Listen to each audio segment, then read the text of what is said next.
સત્ય જ્યાં બોલે છે ત્યાં અમે હાજર છીએ। ગુજરાતની દરેક મોટી ખબર સૌથી પહેલા, જનતાનો અવાજ, નિર્ભય પત્રકારિતા। કાંકરેજના ભુકોલી ગામે એક જ રાતમાં બે મંદિરોમાં ચોરી, ગ્રામજનોમાં ભયનો માહોલ। બનાસકાંઠા જિલ્લાના કાંકરેજ તાલુકાના ભુકેલી ગામે ચોર તત્વો એક જ રાતમાં બે ધાર્મિક મંદિરોને નિશાન બનાવી ચોરીને અંજામ આપતા સમગ્ર ગામમાં ભય અને રોષનો માહોલ છવાઈ ગયો છે।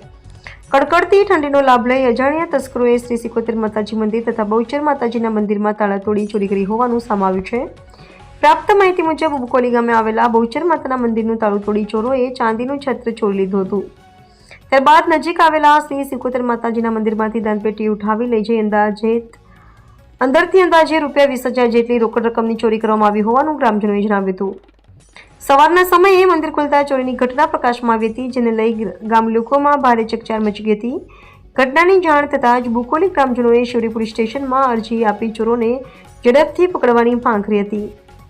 ગ્રામજનોએ જણાવ્યું હતું કે હાલ પોષ મહિનાની કડકડતી ઠંડી દરમિયાન ચોર ટોળકીઓ સક્રિય બની ધાર્મિક સ્થળોનું નિશાન બનાવી રહી છે, જેના કારણે ગ્રામ્ય વિસ્તારોમાં સુરક્ષાની લાગણી ફેલાઈ છે।